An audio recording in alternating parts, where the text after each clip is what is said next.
Hi guys, this is Chandni Agrawal and today's proverb is explanation देखेंगे उसका. Okay अगर exam है, exam में अगर अच्छे मार्क्स लाने हैं, एग्जाम में अगर फर्स्ट आना है, एग्जाम में अगर पास होना है तो मेहनत किसको करनी पड़ती है? आपको ही करनी पड़ती है. बाजू वाला करेगा तो चलेगा क्या? नहीं चलेगा. ओके अगर किसी व्यक्ति को स्वर्ग देखने की इच्छा है, वो देखना चाहता है कि स्वर्ग कैसा है, तो स्वर्गवासी किसको होना पड़ेगा? उसी को होना पड़ेगा जिसको स्वर्ग देखना है. बाजू वाला अगर स्वर्गवासी होगा तो वो स्वर्ग देख पाएगा क्या? नहीं.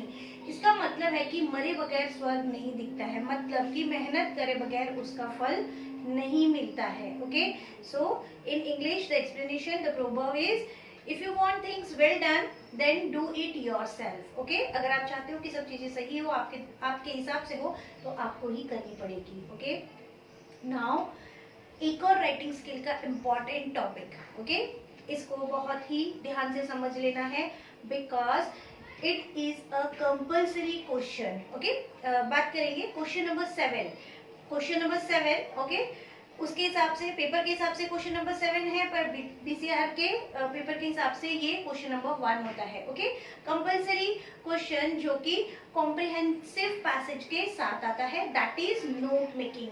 इसको आपको परफेक्टली करना पड़ता है because it is a compulsory question. What do you mean by note making?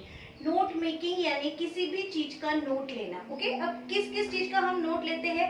For example, हम एक लेक्चर अटेंड कर रहे हैं, ओके, या फिर हम एक सेमिनार में गए हैं, कुछ सुन रहे हैं, ओके, सेमिनार, या फिर आपको किसी ने कहा है कि ये बुक, इसमें से एक आर्टिकल लो और इसके नोट्स बनाओ. ओके, तो very important to make notes. अभी डिफरेंस दोनों में समझेंगे, नोट मेकिंग और note taking. Okay, note taking का मतलब होता है कि कोई लेक्चर दे रहा है, ओके, और उसके आप इंपॉर्टेंट पॉइंट्स लिख रहे हैं, ओके, और वो इंपॉर्टेंट पॉइंट्स के बेसिस पे आप घर पे जाके अपने नोट्स बना रहे हैं. ओके, सो वो नोट्स बनाना, उन नोट्स के बेसिस पे notes banana, that is note making. And note taking का मतलब जब लेक्चर अटेंड करते वक्त आपने नोट्स लिए. ओके, अब ये समझ लो कि कितना इंपॉर्टेंट है नोट्स लेना. ओके, नोट टेकिंग कितना इंपॉर्टेंट है. आप अगर लेक्चर सुनते हो, उसके अगर आप नोट्स बना रहे हो, तो जब आप घर पे जाके आप अगर नोट्स बनाते हो अपने, तो आपको सब पॉइंट्स याद रहते हैं जो भी उन्होंने इंपॉर्टेंट पॉइंट्स बताए हैं. लेकिन अगर आप बिना नोट्स लिए, ओके, बिना नोट्स लिए अगर आप लेक्चर सुन रहे हो और आप घर पे जाके कोशिश करते हो कि अब मुझे ये समझ में आना चाहिए या मुझे याद आना चाहिए कि उन्होंने क्या क्या इंपॉर्टेंट पॉइंट्स बताए थे, तो मैक्सिमम पॉइंट्स हमारे जो होते हैं इंपॉर्टेंट वाले, वो मिस हो जाते हैं. तो it is very essential that कोई भी लेक्चर है या कुछ भी आप आर्टिकल की नोट्स कैसे बनाना है वो आपको आना चाहिए. ओके, नाउ क्वेश्चन क्या है? अब नोट मेकिंग जो होता है 5 मार्क्स के लिए आता है. ओके, कॉम्प्रिहेंसिव पैसेज जो होता है वो 5 मार्क्स के लिए आता है, और नोट मेकिंग जो होता है वो 5 मार्क्स के लिए आता है, और उसके ऑप्शन में समरी राइटिंग भी आता है. ओके, सो कभी कभी नोट मेकिंग और समरी राइटिंग एक साथ भी दे देते हैं, ओके, या फिर कभी कभी नोट मेकिंग इंडिविजुअल और समरी राइटिंग अलग. Okay, so in this way question number 7 according to paper, okay, and BCR according to BCR question number 1. This is a compulsory question, इसका कोई ऑप्शन नहीं होता, you have to solve it. Okay, बचे हुए जो ये 10 marks का question होता है, कॉम्प्रिहेंसिव पैसेज और नोट मेकिंग मिला के 10 मार्क्स का होता है, और बचे हुए जो चार क्वेश्चंस होते हैं, उसमें से आपको 3, कोई भी एनी 3 आपको सॉल्व करने पड़ते हैं. That means you have option there, but यहाँ पर आपको कोई ऑप्शन नहीं होता. This is compulsory question. Okay, तो नोट मेकिंग की बात करेंगे. नोट मेकिंग का मतलब है कि एक पैराग्राफ दिया हुआ है, एक पैसेज दिया हुआ है, उसमें से आपको नोट्स बनाना है. ओके, नोट्स बनाना और समरी राइटिंग का मतलब, दोनों का डिफरेंस समझ लेंगे. नोट बनाने का मतलब है कि वो पैसेज के इंपॉर्टेंट पॉइंट्स आपको लिखना है नोट्स के तरीके से, और फिर उस नोट्स को, अगर वो बोलते हैं, अगर उन्होंने कहा है कि खाली नोट मेकिंग है तो बस पैसेज में से नोट्स बनाना है, ओके, और अगर उन्होंने कहा है कि नोट्स के बाद समरी राइटिंग, तो वही पॉइंट्स को यूज करके आपको उसकी समरी लिखनी है. ओके, अब नोट्स कैसे बनाते हैं वो समझ लेंगे. You know summary writing because we have already completed the topic precis writing. Okay, so same precis writing के जैसे ही समरी राइटिंग होती है. ओके, लेकिन यहाँ पे इंपॉर्टेंट है नोट मेकिंग समझ. अब नोट मेकिंग का मतलब क्या होता है। ओके, अभी फॉर एग्जांपल कि एक पैसेज दिया है और पैसेज में 3 पैराग्राफ दिए, 3 paragraphs are there. Okay, so what you will do, आपको पहले एक बार पूरा रीड करना है। ओके, आपको समझना पड़ेगा कि रीडिंग बहुत ही इंपॉर्टेंट होती है। एक और इम्पॉर्टेंट पॉइंट है, कुछ बच्चे जो होते हैं वो टाइम बचाने के लिए, उनको लगता है कि टाइम बचना चाहिए, ये वाला टाइम हमको दूसरे इसमें यूज करना है, तो कुछ बच्चे क्या करते हैं, कुछ बच्चे पैराग्राफ जो होते हैं उसको कंप्लीटली पढ़ते ही नहीं है। ओके, ये बहुत ही इंपॉर्टेंट है कि आप कोई भी, whether it is a comprehensive passage, whether it is precis writing, okay, कोई भी पैसेज आपको दिया है, it is very compulsory to read it carefully, क्योंकि आपका ये टाइम जो है वो किसी भी चीज में यूज नहीं आने वाला, टाइम तो हमेशा उतना ही लगेगा whether you are reading it carefully and completely और नॉट। ओके, इसलिए मेरी राय ये रहती है कि आपको पैराग्राफ जो है वो हमेशा कंप्लीटली और केयरफुली पढ़ना चाहिए। ओके, नाउ आपको 2 बार पैराग्राफ पढ़ना है। ओके, सॉरी 2 बार आपको पैसेज पढ़ना है। फर्स्ट टाइम आप उसको रीड कीजिए और धीरे धीरे आप उसको कॉम्प्रिहेंड भी कीजिए। हमने सीखा है कि रीडिंग अगर आती है, रीडिंग अगर अच्छी है, विद कॉम्प्रिहेंशन होनी चाहिए।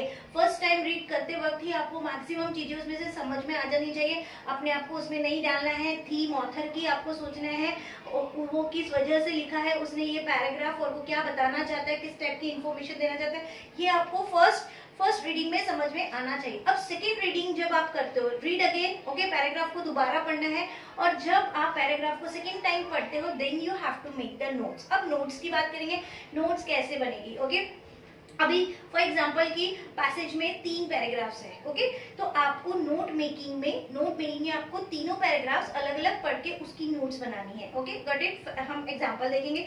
फॉर एग्जांपल 3 पैराग्राफ्स है, आपको क्या क्या बनाना है, उसमें से क्या क्या लेना है। ओके, एक बार आपने पूरा पैसेज पढ़ लिया, पूरा एक साथ पढ़ लिया, now you are reading first para. Okay, अब उसका फर्स्ट पैरा पढ़िए, उसकी हेडिंग आपको लेनी होती है। गॉट इट, हेडिंग आपको लेनी होती है। उसके बाद सब हेडिंग। ओके, सब हेडिंग मतलब कि आप एक मेन है, फॉर एग्जांपल की ग्लोबलाइजेशन है। ओके, ग्लोबलाइजेशन एक मेन टॉपिक दिया है, या ग्लोबलाइजेशन एक पैसेज दिया है और उसके इंपॉर्टेंस दिए हैं। ओके, उसके कॉजेज, उसके इफेक्ट्स, ऐसे अलग अलग 3 पैराग्राफ्स दिए हैं। Okay, so now read first time, read whole. Okay, then second time read only first paragraph. Okay, और उसका एक टाइटल, उसका एक हेडिंग डिसाइड कीजिए कि आप क्या हेडिंग दोगे उसका। फिर उसके बाद सेकेंड इसमें उसका सब हेडिंग जो आप लिखते हो। ओके, सब हेडिंग लिखते वक्त आपको क्या करना है, सब हेडिंग लिखते वक्त आपको उसको डिस्ट्रीब्यूट करना है कि सब हेडिंग ग्लोबलाइजेशन का इंपॉर्टेंस और इंपॉर्टेंस के पॉइंट लिखने की क्या क्या उसका इंपॉर्टेंस है। इधर देखिए, जैसे कि हेडिंग ऑफ फर्स्ट पैराग्राफ लिखा हमने। ओके, और उसकी सब हेडिंग लिखी। अब सब हेडिंग को फिर से डिस्ट्रीब्यूट कीजिए, इंपॉर्टेंस, इफेक्ट्स और कॉजेस। ओके, हमने उसका इंपॉर्टेंस बताया उसका, और उसके इफेक्ट क्या है वो फर्स्ट पैराग्राफ में जो भी है उसके पॉइंट्स आप लिखेंगे। ओके, एक और चीज जो आपको करनी पड़ती है वो होता है एब्रीवेशन। एब्रीवेशन का मतलब होता है शॉर्टकट्स यूज करना है, वहां पर आपको शॉर्टकट्स, एब्रीवेशन लिखना है।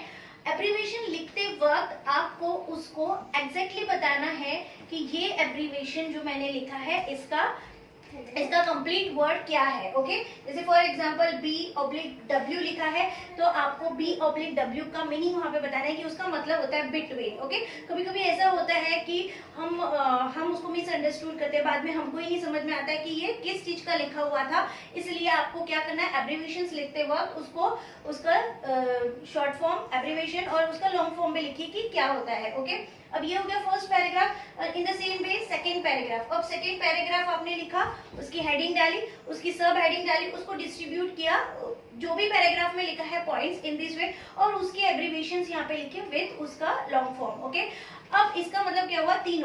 Okay, so in this way 3 paragraphs, उसके हमने हेडिंग, सब हेडिंग और एब्रीविएशन के साथ उसको लिखा। ओके, अब ये जो नोट्स आपके बन गए हैं ये आपको एज इट इज रहने देना है। ठीक है, नोट मेकिंग का मतलब इतना ही होता है कि अब ये जो आप सब हेडिंग्स लिख रहे हो या फिर ये इसके पॉइंट्स जो लिख रहे हो ये कैसे लिखोगे, तो जब आप सेकेंड टाइम पैराग्राफ पढ़ते हो, जब आप सेकेंड टाइम पैसेज पढ़ोगे तो आपको जो इंपॉर्टेंट कीवर्ड्स है उसके नीचे अंडरलाइन करना है, और वही कीवर्ड्स आपको क्या करना है, वही कीवर्ड्स आपको यहाँ पर सब हेडिंग्स में डालना है कि ये पहले पैराग्राफ में कीवर्ड क्या है। तो कीवर्ड्स देखते ही आपको सेंटेंस याद आ जाता है कि हाँ, तो जो पॉइंट्स होते हैं, जो नोट्स होते हैं, वो सिर्फ इसलिए होते हैं, हमको लेक्चर पूरा याद रहता है, हमको लेक्चर बाकायदा पूरा याद रहता है, लेकिन उसकी इंपॉर्टेंट चीजें जो है वो एक वर्ड से हमको याद आ जाती है। ओके, तो आधी चीजें हम भूल जाते हैं अगर हम नोट्स नहीं लेंगे। तो इस तरह से नोट्स आपको बहुत ही जरूरी होता है बनाना, हर चीज की नोट्स की आदत डालो। अभी क्या है, प्रैक्टिस आप कैसे करोगे, इसकी प्रैक्टिस आप कैसे करोगे, जनरल लेक्चर जो आपके चलते हैं, ओके, जनरल लेक्चर जो आपके चलते हैं उसकी नोट्स लेने की आदत डालो।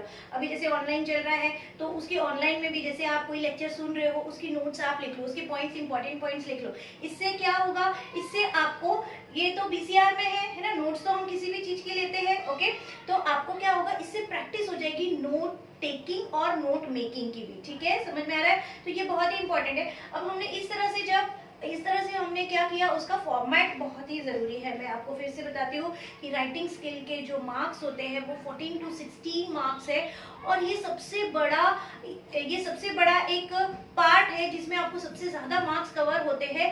अगर आपने उसकी डिटेल्स नहीं भी लिखी है तो सबसे ज्यादा इंपॉर्टेंट है उसके फॉर्मेट्स आप लर्न कर लीजिए एज इट इज। ज्यादा हर आपके राइटिंग स्किल में फॉर्मेट जो होता है वो फिक्स्ड है। ओके, अब इतना भी अगर आप लिखते हो फिक्स्ड फॉर्मेट में, अगर आप लिख देते हो, उसकी डिटेल्स थोड़ी इधर उधर भी कर देते हो, then also you get marks. Okay, तो मार्क्स जो होते हैं वो it is for format also. So आपको, लेकिन आपको और एक चीज ध्यान में रखना है, because it is a BCR paper, that means के लैंग्वेज इंग्लिश पेपर। ओके, हर चीज के मार्क्स भी कटेंगे, आपके सेंटेंस फॉर्मेशन हो, भले ही वो सिंटेक्स हो या फिर ग्रामर हो या फिर पंक्चुएशन हो, कहाँ फुल स्टॉप लगाना है, कहाँ कॉमा देना है, ये सब चीजें बहुत सारे बच्चे जो होते हैं उसके ऊपर ध्यान ही नहीं देते हैं, क्योंकि उनको लगता है कि जैसे हम लॉ का पेपर सॉल्व कर रहे हैं वैसे ही हमको इंग्लिश का पेपर सॉल्व करना है। बट आपको ये ध्यान नहीं रखना है कि लॉ में आपके मार्क्स कटे या नहीं कटे, बट यहाँ पर आपके मार्क्स जरूर कटेंगे, स्पेलिंग के लिए भी कटेंगे, ओके, क्या बोलते हैं उसको, फॉर्मेशन के लिए भी कटेंगे, हर चीज के लिए आपके मार्क्स कटेंगे रिलेटेड टू लैंग्वेज। ओके, सो इसलिए ये सब चीजों का ध्यान रखना है। Now this is note making. अब ये नोट मेकिंग की प्रैक्टिस, अभी मैं इसके बाद एक स्पेसिमेन भी डालूंगी, आपको उसको देखना है, गौर से उसकी प्रैक्टिस करना है। ओके, अब अगर उन्होंने कहा है नोट मेकिंग तो ये सफिशिएंट है, इतना आप इतना नोट मेकिंग कर सकते हैं। ओके, 5 मार्क्स के लिए आपको मैक्सिमम 4.5 5 मार्क्स भी मिलते हैं। इतना सा फॉर्मेट लिखने को आपको 4 to 5 मार्क्स मिल सकते हैं, तो बहुत सारे मार्क्स कवर होते हैं। ओके, और इसके बाद अगर उन्होंने दिया है समरी राइटिंग, ओके, देखो ऐसा नहीं है कि समरी राइटिंग जो होती है वो जैसे 5 मार्क्स का ही आएगा, दोनों मिला के 5 मार्क्स का आएगा, या कभी कभी नोट मेकिंग 5 मार्क्स का आ जाएगा, इंडिविजुअल भी दिया रहेगा, तो हमको कभी कभी जान पे भी आता है। लेकिन क्योंकि समरी आपके प्रैक्टिस में है, ओके, तो बहुत जल्दी लिखी जाती है, बिकॉज नोट्स होते हैं हमारे सामने, तो समरी लिखने में हमको कोई भी प्रॉब्लम नहीं जाती है। 1/3 आपको लिखना होता है उसका, ओके, कट करके, और इसी से आप सेंटेंस फॉर्मेशन कर सकते हो, तो समरी भी इजी हो जाती है। तो यही वाले नोट्स के बेसिस पे आपको क्या बनाना है, आपको समरी भी बना सकते हो। ओके, सो ये एक इम्पॉर्टेंट, फिर से रिपीट कर रही हूँ, ये एक इम्पॉर्टेंट राइटिंग स्किल है, ये आपको पक्का करना ही है, because it is compulsory. Question comprehensive passage के साथ आता है, और कंपल्सरी आता है, क्वेश्चन नंबर 7 कंपल्सरी, उसका कोई ऑप्शन नहीं होता है। सो आएगा ही आएगा ये क्वेश्चन, आपको ये समझ के उसको प्रिपेयर कर लेना है। Okay, so have a nice day, bye bye, take care.